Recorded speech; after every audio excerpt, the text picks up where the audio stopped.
கிரகப்பிரவேசம் என்பது என்னன்னா, ஒரு தாயினுடைய கருவில் 10 மாதம் முழுமையடைந்த கரு எப்படி ஆரோக்கியமான குழந்தை என்று சொல்கிறோமோ, அதே போல முழுமையடைந்த வீடுக்கு தான் நம்ம கிரகப்பிரவேசம் பண்ணணும். அதுக்கு பிறகுதான் அந்த உடம்புக்கு என்ன ஆகுதுன்னா ஒரு சக்தி வருது, அந்த வீட்டுக்கு ஒரு சக்தி வருகிறது.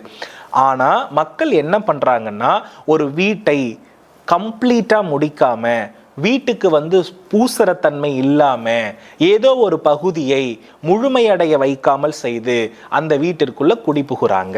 இப்ப மனிதனுடைய உடம்பும் வீடும் ஒண்ணுதான் சொல்றேன் இல்லையா?